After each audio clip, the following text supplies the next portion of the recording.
नमस्कार मित्रमैत्रिणींनो, आज मी तुम्हाला दाखवणार आहे की माझा छोटासा त्रिशूल सकाळी उठल्यावर आजोबांसोबत काय काय करतो.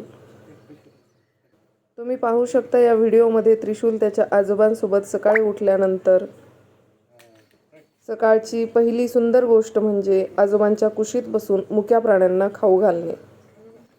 खेळण्यांच्या जगात आमचं 7 महिन्यांचं बाळ आजोबांसोबत माणुसकी शिकतंय. नन्हे हात बडी सीख, आजोबांनी शिकवलेला संस्काराचा पहिला धडा. तर बघा, बाळ बिस्किट देताना किती एकाग्रतेने कुत्र्याकडे बघते. मित्रांनो, सर्वांचेच आजोबा लहानपणापासूनच मुक्या प्राण्यांवर प्रेम करायला शिकवतात आणि हा संदेश त्रिशूलला त्याचे आजोबा आत्तापासूनच देत आहेत. हे त्रिशूलच्या आयुष्यातील अतिशय सुंदर क्षण मी आज टिपत आहे. आजोबा त्याला सकाळी उठवून पक्ष्यांना दाणे आणि मुक्या प्राण्यांना बिस्किटं कशी घालायची हे शिकवत आहेत. हे केवळ खेळणं नसून मुलांवर बालपणापासूनच होणारे संस्कार आहेत. हा मायेचा आणि माणुसकीचा वारसा पाहून तुम्हाला कसं वाटलं हे नक्की कमेंटमध्ये सांगा. खरं तर संस्कार हे केवळ पुस्तकात नसतात, तर अशा लहान लहान कृतींमधून घडतात. आजच्या धावपळीच्या युगामध्ये आपल्या मुलांना अशा प्रकारे निसर्गाशी जोडणारे आजोबा मिळणं हे भाग्यच आहे.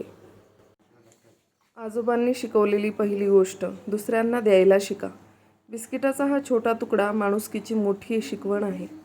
जय श्रीराम, जय श्रीराम, जय श्रीराम, जय श्रीराम, जय श्रीराम. मित्रांनो, जय श्रीराम म्हणताच त्रिशूल समोरच्या झेंड्याकडे पाहतो. जय श्रीराम, ते पाहून आम्हाला खूप छान वाटतं. जय श्रीराम, जय श्रीराम, पुढे जय श्रीराम, पुढे जय श्रीराम. बघा, तुम्ही नुसतं जय श्रीराम म्हटलं तरी तो झेंड्याकडे पाहतोय. बघतो त्याला खाऊन दिला, बघतो बघ. हे या छोट्या कुत्र्याची आई आहे आणि ती छोटा कुत्रा बिस्किट खातोय आणि त्याच्या आईला खाऊ देत नाही, तर ती पण त्याला खाऊ देते. किती लोभस दृश्य आहे हे. तांदूळ टाक, आणि हा घे तांदूळ. आजोबांनी शिकवली निसर्गाची माया. सकाळी उठल्यावर चिमण्यांना तांदूळ खाऊ घालताना आमचं बाळ. मोबाईलच्या काळामध्ये आम्ही आमच्या बाळाला निसर्गाच्या जवळ नेण्याचा प्रयत्न करतोय. चिमण्यांना तांदूळ देतानाचं त्याचं कुतूहल पहा. बघ बघ, पाणी पाणी दे, बघ बघ पाणी.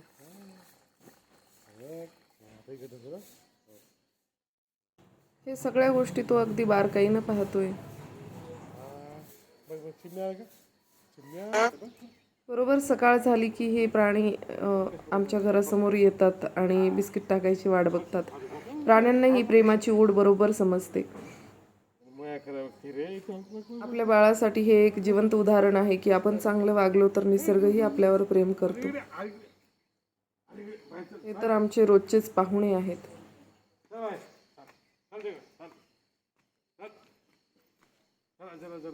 त्रिशूल के नन्हे नन्हे हात और हरा भरा भविष्य. 7 महिन्यांचं आमचं बाळ आजोबांसोबत निसर्ग जपायला पण शिकत आहे. सकाळची वेळ आणि झाडांना पाणी आणि मनाला समाधान. आजोबांनी शिकवलेली निसर्ग पूजा. पाण्याचा एक तांब्या आणि 7 महिन्यांचं आमचं चिमुकलं बाळ, त्याचे चिमुकले हात.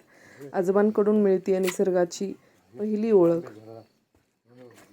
जणू काही आजोबाही बाळाला सांगत आहेत की बाळा, ही झाडं मोठी होतील तसा तूही मोठा हो आणि कायम सावली देत राहा.